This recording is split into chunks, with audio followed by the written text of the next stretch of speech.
Welcome to the Here's Waldo podcast, where we sit down with top visionaries and creatives in the video game industry. Together, we'll unravel their journeys and learn more about the path they're forging ahead. Now, let's get started with the show. Hi, I'm Lizzie Ventus, founder and CEO of Here's Waldo Recruiting, a boutique video game recruitment firm. This is the Here's Waldo podcast. In every episode, we dive deep into conversations with creatives, founders, and executives about what it takes to be successful. You can expect to hear valuable lessons from their journey and get a glimpse into the future of the industry. This episode is brought to you by Here's Waldo Recruiting, a boutique recruitment firm for the game industry. We value quality over quantity, transparency, communication, and diversity. We partner with companies, creatives, and programmers to understand the why behind their needs. Before introducing today's guest, I want to give a big thank you to Ed Fries and Mitch Gittleman for introducing us. Ed, you're a legend, and everybody has a nice story. And Mitch, you're delightful. I met Mitch and I met Jordan separately, and then it's like, you have the same sense of humor. I can see why you would be business partners. So wonderful people. Today, we have Jordan Weisman with us. Jordan is a 40-year game industry veteran with 4 entrepreneurial company exits to the Disney family, Microsoft, Topps, and Paradox Interactive. He served as creative director for the launch of Xbox. He was at Disney Imagineering and ran studios at Topps, Paradox, and Walmart. He has won many awards, including a Peabody Innovation Award from the Game Developers Choice Awards, and is a New York Times bestselling author. His latest adventure is Endless Adventures. Endless Adventures' goal is to empower people to make their own narrative video games and fuel innovation in the genre. Let's get started. Thanks so much for being here. Thank you, Lizzie, for inviting me. Nice to have the opportunity to talk. Yeah, would love to hear more about your latest adventure, Endless Adventures. Yes, it does get to be an overused word in the concept. So Endless Adventures is, as you said, we're designing what we call forges, and forges are genre-specific no-code video game authoring platforms. So our first one, which is called Adventure Forge, focuses on the very broad spectrum of narrative gaming, which, from the way we envision it, takes you everything from kind of text-based choose your own adventures to visual novels, hidden object games, and dating sims, all the way up into very sophisticated isometric RPGs, like the ones we were making at Harebrained Schemes. So it intentionally brings together what was historically several different types of tool sets into one to be able to empower designers and writers and artists to really mix all those different tools together, those different techniques of telling stories and interactive fiction and gameplay together in hopefully lots of new and innovative ways. So it was a pain point that you had personally, and you decided to start a company to solve it? Well, yeah, I mean, I've been in the very fortunate position to tell my stories, both in tabletop and video games, for several decades. And I think that there's just a lot of voices we're not hearing in the game space, which I think would be not only good for society, but good for business, because the whole world plays games. But the whole world doesn't make games yet. And I think that we can really find some great games and really important stories by dramatically broadening the access to creating these kind of games. Very true and inspiring. So I want to ask, how many companies have you founded? Many. Oh God. It's it's probably about 10 when you add them all together. Wow. Yeah, so I'm one of the worst types of people, a serial entrepreneur. It's like being a serial murderer, only have more corpses in your wake.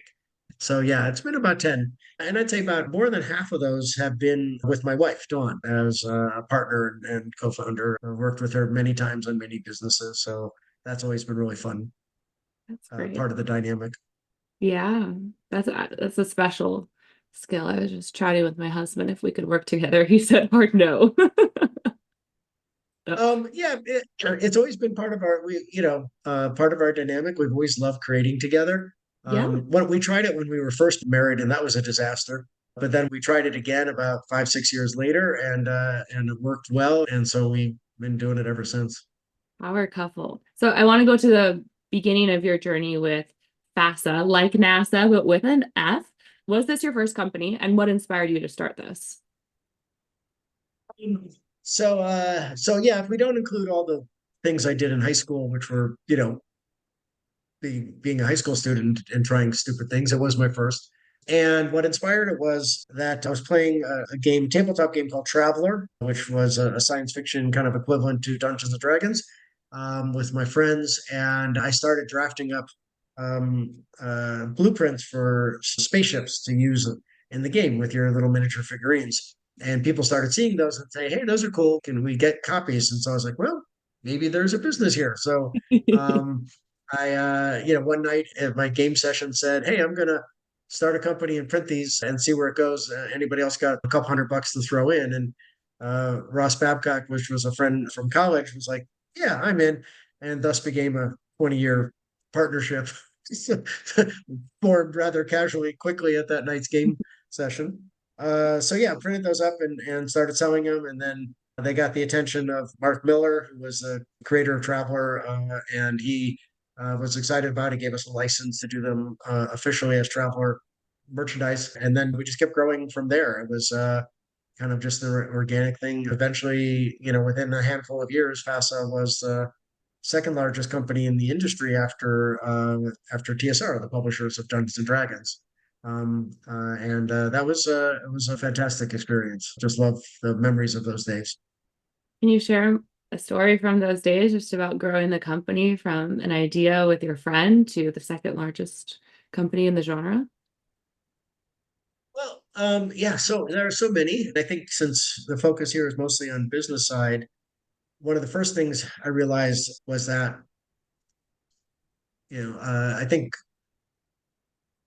I realized that I couldn't manage all the aspects of the company myself. Ross was a great partner, but Ross was very kind of 9 to 5, and it needed a lot more energy than that. And so I was putting in a huge number of hours in, and I started to realize my limitations on financial management and kind of company structure was not where I was best. And it was draining a lot of time away from product creation and marketing and player engagement, which is where my strengths were. So I realized we probably needed a business manager, someone who could handle that side of the business. So I talked to my dad, who's also an entrepreneur, and said, "Hey, help me find the right person for this." So we went around and interviewed a bunch of people. And being a fan of history, I've read a lot of business history and realized that usually the business manager is the person who comes in and steals the business from you. And so I decided to offer my dad the position because I figured if he did that, mom would yell at him. So I had a built-in defensive mechanism. So he joined us about Ross and I 3 or 4 years in. I don't remember exactly, and then had the pleasure of working with him for 20 plus years. And I made his life hell by trying to do crazy aggressive things. Like we had a very successful tabletop game company, but I had this vision for creating, before the term existed, creating virtual reality entertainment centers. We started that project in 1987 and used the profits from FASA to fund that. But that project turned out to be about 10 times more expensive than we anticipated because we had to invent our own graphic cards, our own network cards. We had to invent everything from scratch because this was back when dinosaurs walked the earth. And so we took a very successful company and almost drove it out of business, trying to support the next company. And Mort, my dad, just gave him endless nightmares about how to keep both companies afloat as we pursued this crazy aggressive project. And what ended up happening there? So we opened up the BattleTech Center, which was the first of these virtual reality entertainment centers in Chicago in beginning of 1990. And it became the first place in the world where people could play multiplayer immersive games like that. It got a ton of press, which was great. We had a Japanese licensee who built one in Tokyo, one in Yokohama, and we brought a licensee in California. But it was still a cash drain. It wasn't cash positive. it attracted the attention of Tim Disney from the Disney family, and who was very interested in this technology and the idea of being able to build these kind of miniature immersive experiences. And so he came in and purchased a majority share of the company from us in 92. And together we expanded the concept out to what we call the Virtual World Center, and introduced more types of experiences in addition to BattleTech experience, and built 35 of those centers around the world.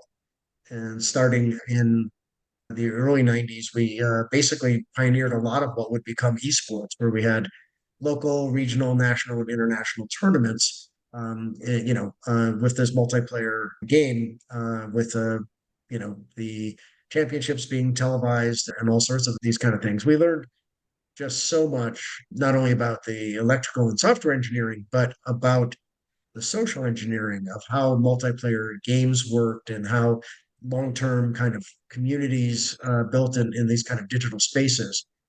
In this case, a kind of hybrid physical digital space. So it was a fascinating experience, and then led us towards back to the PC space with creation of FASA Interactive, to kind of capitalize on everything we've learned building all these entertainment centers. And then that company was did the MechWarrior series with Activision, and the Mech Commander series with Spectrum Holobyte, or I guess it was called Microprose at that point.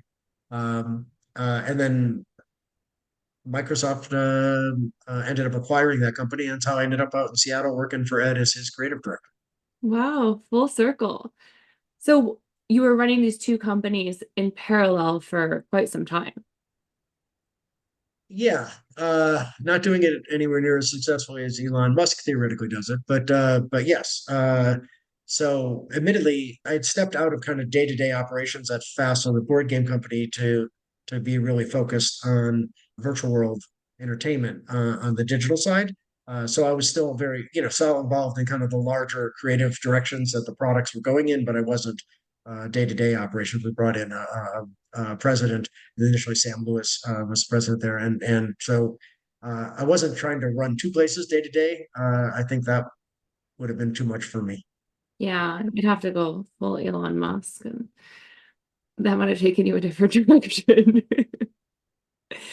And you talked about how you learned a lot from building communities. Can you expand on your learnings from virtual world entertainment? Yeah, so I mean, I think there were just a ton of different kinds of things. Like one, in terms of the kind of design of the experience itself, which we envisioned eventually as it grew, and we learned into three acts. The first act is where you would meet your teammates if you hadn't brought a full team with you, meet your opponents, and choose a lot of the elements of your experience, the environment, the things like weather, which vehicles or mechs you were piloting, or depending upon which of the games you were playing. And you would have a little time to talk about your strategy for doing so with your teammate. And that was an important component of the experience, right? That kind of anticipation moment, a bit of strategic planning. Then everybody would go into the launch bay, you'd each get into your own cockpits, and then you had the high adrenaline chaos of the virtual experience, which in those days, 10 minutes long, to accomplish what you had set out. And of course, no plan survives facing engagement with the enemy. So you were, on the radio, our fictitious radio, but our closed circuit kind of radio to your opponent, to your teammates, all trying to figure out what to do in real time, react to the battlefield situation. And then actually what proved out to be the most important part of the experience. I mean, the in-cockpit component is the highest adrenaline, but the thing that had the biggest impact on repeat play and community building was the third act, which is when we brought everybody back together after the cockpit experience. You then relived that experience. We had, and the sophistication of this grew over the years, but it resulted eventually in we had captured the whole thing like a movie, and then replayed that movie for you, now combined with your opponents again. That's where kind of a real magic happened, where it's like, oh, that was you that did that, and you had this because you come out of those cockpits with so much adrenaline. Humans have a need to communicate when they're pumped on adrenaline, and I always call that the bus crash phenomena, right? You can sit next to someone on the bus every week, every day, and you never talk to them. But the bus gets in an accident and hopefully no one's hurt, but enough to drive all of our adrenaline up. And now you're talking to, oh, what did you see? I saw this, and you have this kind of a need to communicate. So capitalizing on that adrenaline rush to create connections and community not only drove a lot of repeat play for immediate sense, but also drove a lot of introductions and friendships, which of course resulted in longer term association and immersion into the community of each of those centers. So that was an interesting early learning. Another early learning was that every audience is a pyramid, and the tip of the pyramid is your most devoted players. And they're also your largest revenue source. So the classic kind of 80-20 rule, right? The 20% at the top of the pyramid is delivering you 80% of the revenue. And the bottom 80% of the pyramid is only delivering 20% of the revenue. And the top of the pyramid is very vocal, and the bottom of the pyramid is very quiet. And so it's a huge temptation, and we fell prone to that temptation to cater to the top of the pyramid. And by producing, our feature sets and other aspects of the product would lean into that 20% because we're like, well, there's where all the money's coming from. The problem is that as you do so, you are often by nature making the product harder to making it less accessible, making it harder to get involved into the community or into the product. And so the base of the pyramid starts to shrink. At the beginning, you're not concerned about that because it was a very small percentage of your revenue. But the truth is, that audience pyramid will always snap back into proportion. So if your base of your pyramid shrinks, the top of your pyramid will shrink as well because it's always a funnel, right? And you have to have that funnel wide as the bottom as possible. And so we fell prone to that, and we realized it, and then had to start to autocorrect, right, and move back towards making sure that we had a balanced approach between what we were doing to satisfy the tip of the pyramid and the base of the pyramid. That also goes along with kind of the social kind of engineering of the space, right? The idea of that any kind of community can become very cliquish and not welcoming to new people, right? The kind of classic, oh, I don't want to play with them, they're rookie kind of thing. Well, that is also a quick way to kill that base of that pyramid. If people come into a place, whether it's virtual or physical, and they don't feel welcome, they're not sticking around, right?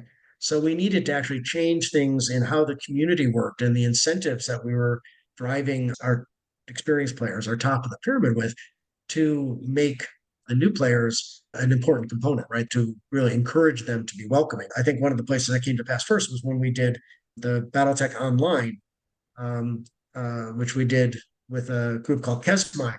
And it was one of the very first massively multiplayer games online because Kesmai had done the very first, and we were the second that game that they did. And learning what we had from the BattleTech centers, we kind of incorporated that into the design of the online game, in which the most valuable resource in the game was players. So they, the way we did that is that defenses could be automated and were resource based, right? But offensive behaviors required humans. So it changed the dynamic of not being interested in rookies to the different clans or the different kind of factions actively recruiting and being there, literally taking shifts, hanging out in the new player lobbies and saying, oh, come join us.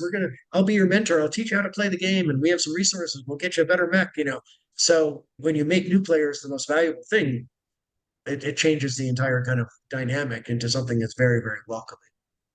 Brilliant. I think that's very relevant for many people today as well.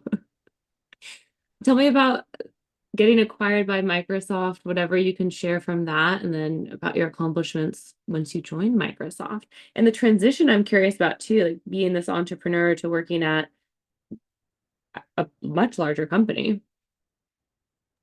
Yeah, it was really interesting. I turned 40 just about the time it happened, and I had never worked for anybody else. I'd been fortunate enough for the last 20 years just always been doing my own thing.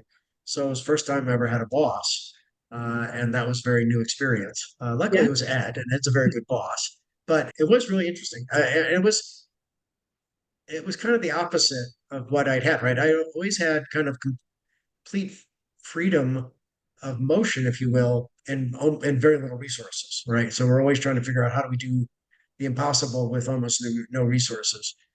At Microsoft, we had basically unlimited resources, or at least as it appeared to me Yeah. from my humble previous experiences. We had just incredible resources to allocate, but we also had a much tougher path to implementing them.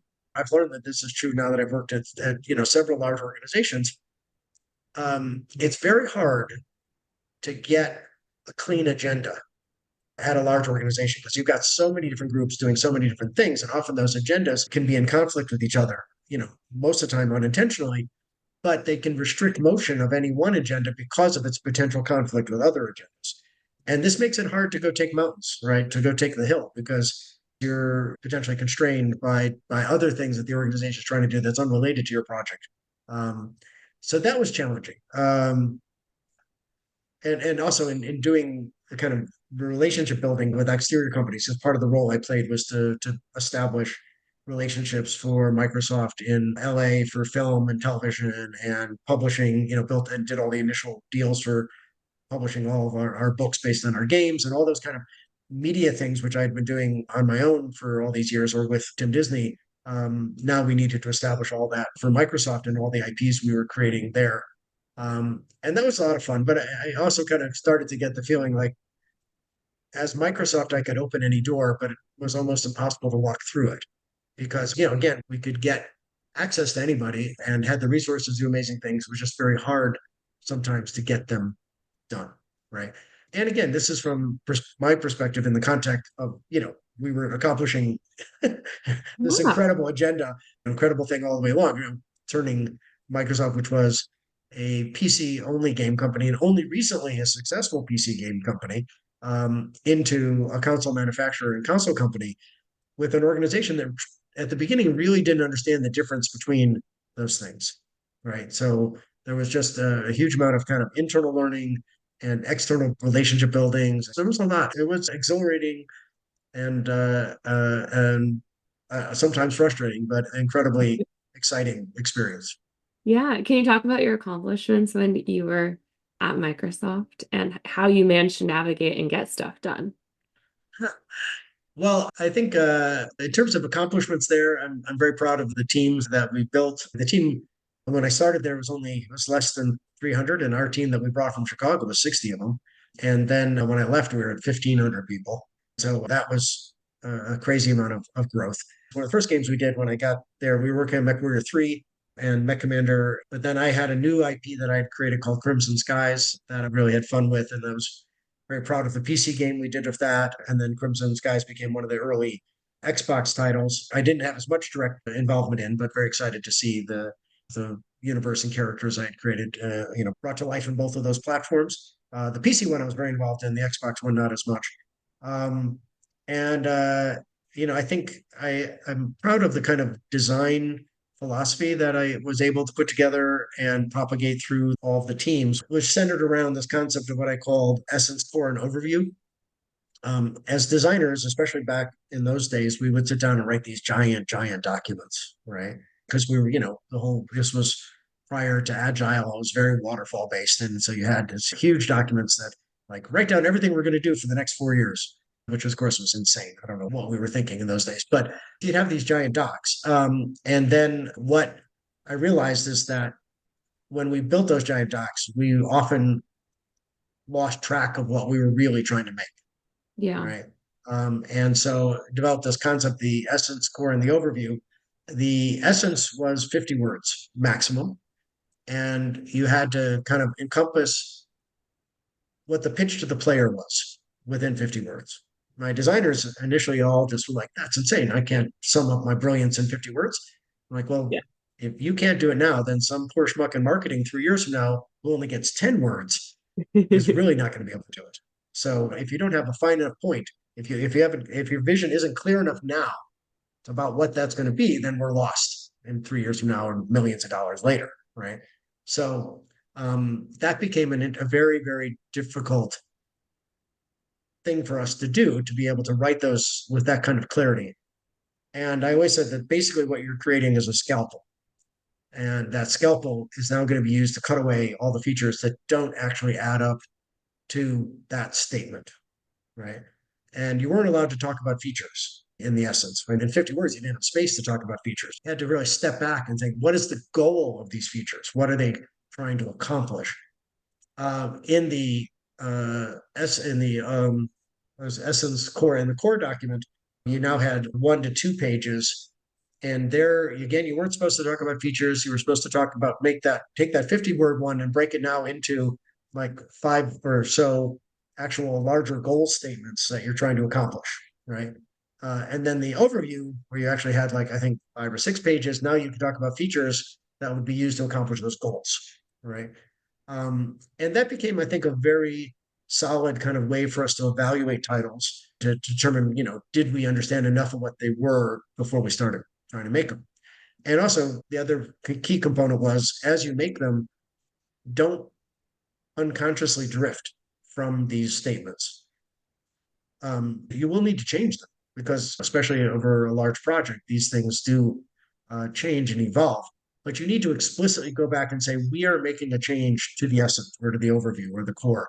All right. And make that change and then update it so that it's accurate to your new understanding, your new beliefs, and not just kind of casually drift away from it. Those documents should always be accurate to what you're currently making. So I was proud of that approach. And then I think the other big thing that we did there that I was very excited about was working with Steven Spielberg on the film Artificial Intelligence and the games that we were making from that. And the only one that actually finally got made was what later became called the alternate reality game, which was to originally publicize and lay a foundation for the video games that we were making based on the movie and to help market the film. The games we were making were 5 that we were in development at one point, but those all eventually got shut down as the movie just didn't have the audience connection that we were looking for. And I was concerned about that from the beginning, from the very first meeting. I was like, this could be an incredible movie, but I don't know if it's going to connect with the audience, our initial targeted audience for 1835 males, because story of a young boy desperate for mother's love, which may make us all cry, but I don't know if it's going to make you want to go out and buy a video game on it, Yeah. But it was an incredible experience working with Stephen and Kathleen Kennedy, and it became a great venue to explore these ideas I had about what storytelling was going to be organic to the web and the concept of giant collaborative audiences working together, what I call the hive mind. So that proved to be a wonderful experience. And it could only be done because I was ready to get fired for it. Because I went and pitched it to Ed. Ed thought it was really interesting. He said, but this is kind of more in marketing, so you better pitch it to Robbie Bach. And I pitched it to Robbie, and Robbie said, that's the dumbest thing I've ever heard. You're going to spend millions of dollars to make all this content. You're going to hide it all over the world, and you're going to tell no one it exists. It's like, yep. And he's like, I don't think we're doing that. And I said, oh, okay. And then I went and pitched it to Stephen and Kathy, and they were like, this sounds fascinating. I said, yeah, well, I thought it could help both the film and the video games. And they said, yeah. I said, well, maybe then we could split it between the marketing, paying for it between Microsoft and I think it was Warner Brothers at the time. Yeah, Warner Brothers who did the film. And they were like, sure. And I said, but I have this budgetary thing at the moment. I can't get the Microsoft money for a while. So maybe we could start with the Warner Brothers money and then the Microsoft money will come in afterwards. And they were like, sure. Oh, how did Microsoft react? Well, so hold on, I got my favorite phone call of all time was Kathleen Kennedy calling the head of marketing at Warner Brothers and saying, so I'm going to send this guy over named Jordan. You're going to give him a big, big check. You're not allowed to ask what it's for. And from now on, you send him all your marketing stuff and he's going to make what the changes he wants and you're going to just run with it. You're not allowed to ask why. And I was like, no one can make that phone call but her. It's like, and I said, it must be good to be king. And she said, oh yeah, no, it is good to be king. So how did Microsoft react? So we did the campaign and it launched and it got all sorts of incredible press and idea of the year kind of thing from Time Magazine, all sorts of stuff like that. And Robbie comes in with like this big New York Times article about it and puts it down on the desk and said, I thought I said we weren't doing that. I said, oh, Robbie, I misunderstood. I thought you just didn't have the money then, but do you now? And he was like, yes, asshole, I do now. So, It's a very so sometimes there's entrepreneurial. an advantage. It's like those movies where like you've been told you only have 10 days to live, so you do all the things that you say all the things you really wanted to say, and then it manages to go better. And so that's true in business sometimes too. That's such a Yeah. great story. Thank you. And then you obviously had an itch to start a new business because that's innately who you are as a person.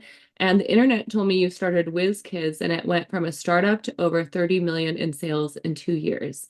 Can you please share how you came up with the idea and a bit about that journey? Yeah, that was a wild ride. It was one that I started with my wife, and the the idea for it actually was watching my two elder sons, who at the time were, I think, if memory serves, and I'm really bad at memory, I think they were 8 and 10 years old at the time, somewhere in that neighborhood, and they really wanted to play a tabletop miniatures game. And the dominant one at the time was Warhammer. And so they went out, they saved up all their money because it's very expensive. And they went out and they bought it. And then, the rule books were like this thick, several inches thick. And they required them to super glue figures together, which is not really a great thing for 8 and 10 year olds to do. And then painting them is not really within the motor control of an 8 or 10 year old either. So it was a disaster. And it made me realize just that our industry and the industry that I been with at that point for more than 20 years was exclusionary, right? It was pushing people away who wanted to play these kind of games, but we had all these barriers to entry, from the cost to the complication to even the painting of the figures. Um, so I just started noodling on that for a long time and trying to think about something that would work for the retailers, work for the distributors, work for the players, and work for the company itself, trying to find a solution for all the different. People always say think outside the box. I usually start by making a box, and it's like, who do we have to solve for, right? So for that product, I had to solve for the player, I had to solve for the retailer, I had to solve for the distributor, and I had to solve for manufacturing, right? And so then each idea I would come up with, I would plot in that box for like, how did it meet those criteria, right? Looking for one that met all of the criteria necessary. And so actually it was Thanksgiving. I remember because my wife, Dawn, was yelling at me. She's like, sit down, come and carve the turkey. I'm like, wait, I think this thing's gonna work. I think it's gonna make us rich. She's like, yeah, I've heard that one before. So what it was solving for how to get rid of the big rule books, and the solution I had come up with was I have to put the information for the figure on the figure itself. And so I was looking through my desk one day and saw a radial slide rule. So two discs that spin in relationship to each other. And I just said, wait a minute, if I put that on the bottom of the figure, and each time the figure takes damage, you rotate it, it shows new information. This is the equivalent of like what would be in a normal rule book in a big table. I've now taken that table and I put it on the figure itself. And in doing that, the figure now has an arc, right? It can change over the course of its play. So I got really excited about it. Anyway, so I made a prototype for that. I actually took it to FASA because FASA was still running in Chicago. At this point, I'm in Seattle. My dad and Ross are in Chicago running FASA. And I said, so I'm real excited about this idea. This is what it would be. It was an expensive idea because you had to do all these plastic, sculpt all these figures, do plastic injection molds and all these other kinds of stuff. So it was an expensive idea. And they were like, no, we don't see it. And it's too big of a gamble for us. So I said, okay. And I said, but I'm going to go do it myself. And they're like, go ahead. So put together a little bit of angel financing, and we brought it to market. And I think the product design was really important, and that was very well received. But also the community development was also equally important. And Ray Weirs joined us, who's my wife's brother, and we worked together with him to kind of build this community. So he would travel to game stores and conventions, demo the product, find people that were excited about it. We would then embrace them as what we eventually called our, what we call emissaries, something like that.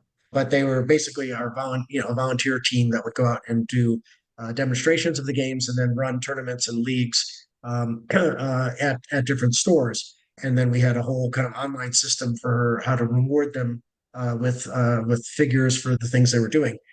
And we managed to build a really great community on top of a really great product. And that's why it just grew like crazy.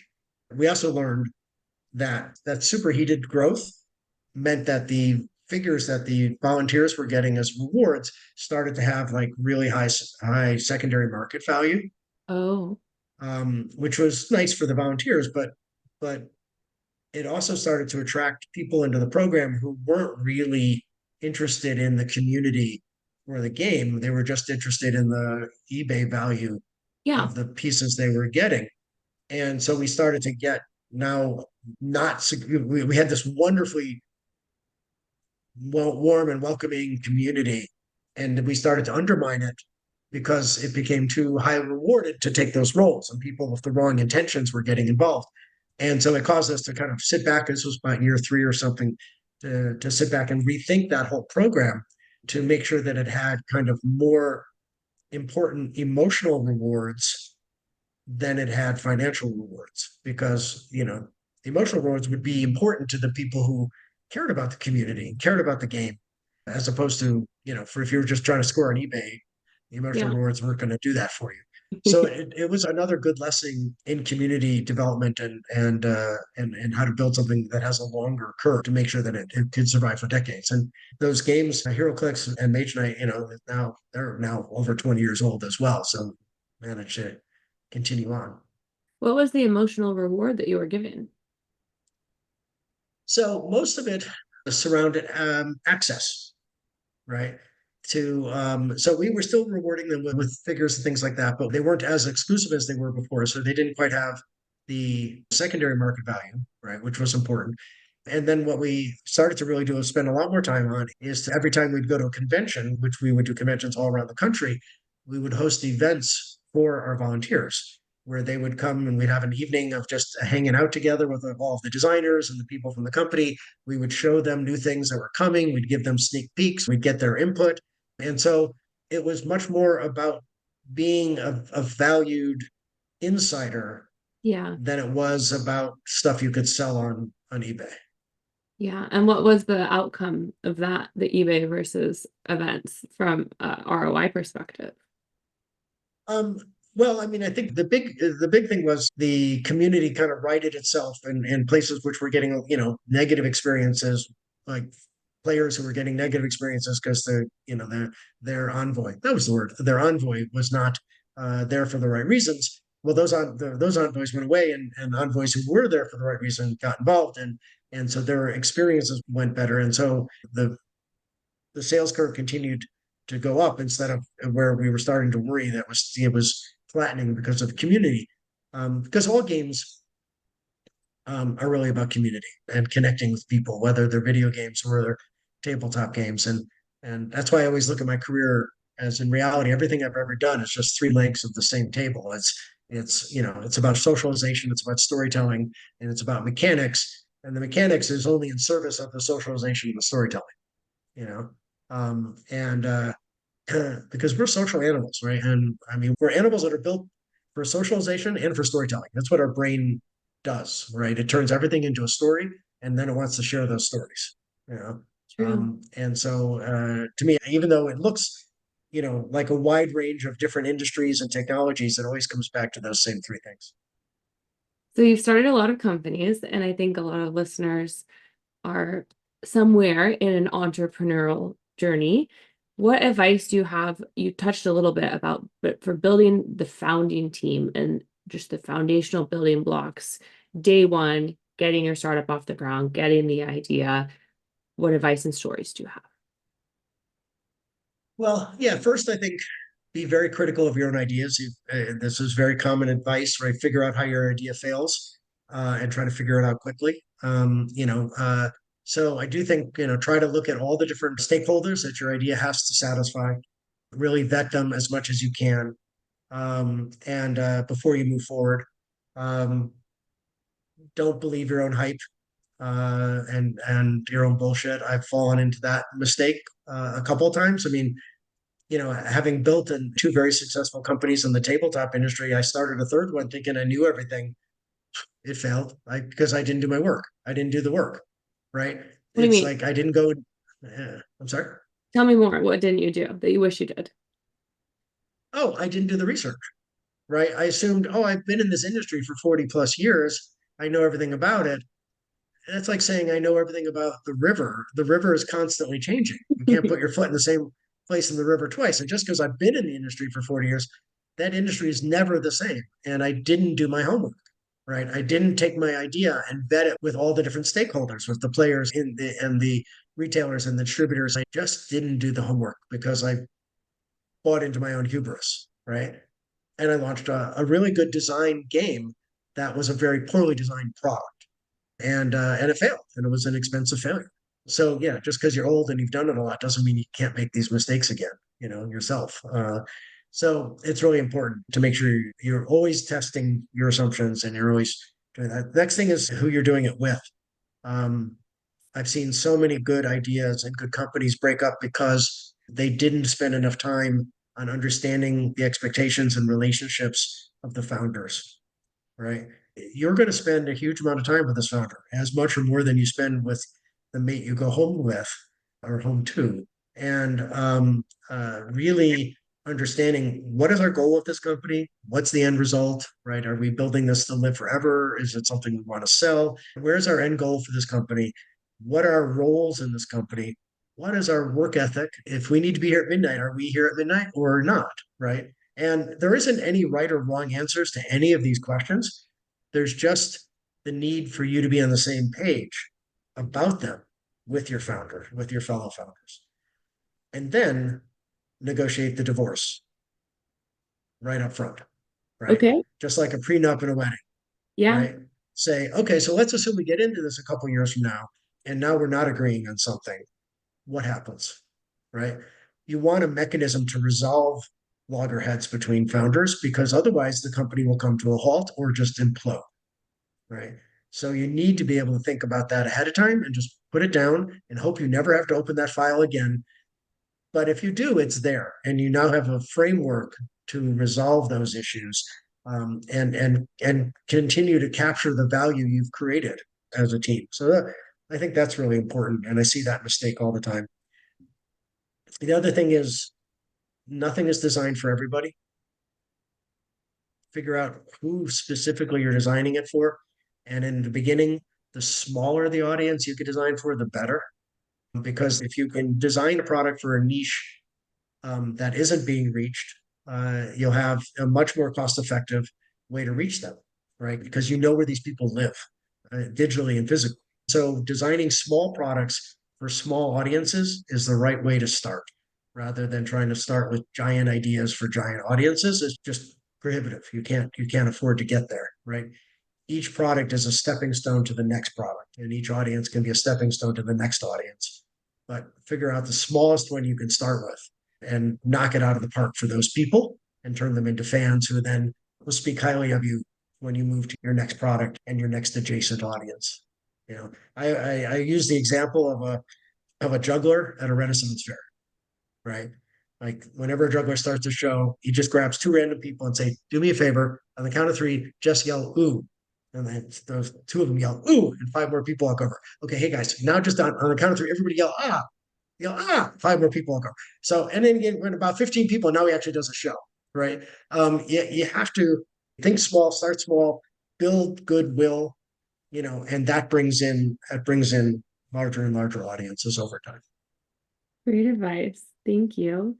I have one last question. Before I ask it, I want to point people to your current company website, endlessadventuresinc.com. The last question is, can you talk to me about people who have made the biggest impact on your career and any specific advice that really sticks with you today? Yes, I'd like people actually, the website should be adventureforge.games. Okay. So the other one will redirect, but it's okay. Anyway, Yeah. but yeah, adventureforge.games is the best site to go to. So in terms of people, yeah, I've been very blessed with some great mentors over the years. One of the largest is my father, who both as a child and then as a partner for all those years was incredibly, incredibly helpful in so many aspects of helping me form as a person and as a company leader. I think I go back like Mark Miller, who was the very first to bring me into the larger it was a very small industry at the time, but the larger tabletop industry at the time, and help. He was a great source of inspiration and enabling and someone I could turn to for questions in those early days. Dave Arneson, who was one of the co-creators of D&D, also filled that role for me later. It was a great, I got to work with him a lot and became a good friend with him. So that was really good. I think, Steve Arnold actually kind of started as my counselor, and then I worked as a junior counselor and a counselor for him. And then in one summer, I showed him both my Apple II computer and the movie Star Wars. And then a handful of years later, he was founding LucasArts with George Lucas. So he has continued throughout my career to be a supporting mentor. Got the list, Ed has been great. I think that one was really interesting because I think he was both a great mentor and I think a great learner because he was a huge game fan, but he was very new to making games when we met. And I think very, very impressed with how he moved through that learning curve and that he's a really good listener, which is, I think, key to being any kind of good manager is how well you listen, not how much you speak. So yeah, if you've been doing things as long as I have, there's a long list of people and all of them have had huge impact. I mean, even all the way back to like my history teacher in high school was one of my, it was a great, we read the history book and then he asked the question, well, how do you know any of that's right? And a simple question like that was like, oh yeah, good question. Like, and it was like, let's start off by go to the original sources, do the research yourself. But creating that kind of inquisitive, self-actuating mind is critical. So yeah. Anyway, I could go on and on, but that's some of the highlights. That's great. It's funny the things that people say. I mean, you probably said that all the time, just on a whim, but it's stuck with you forever. We've been talking to Jordan Weisman, the CEO of Endless Adventures. Jordan, where can people go to work with you or find out more about you? I'm actually not very good on social media, but I'm going to get better. So eventually be on a Facebook page and things like that.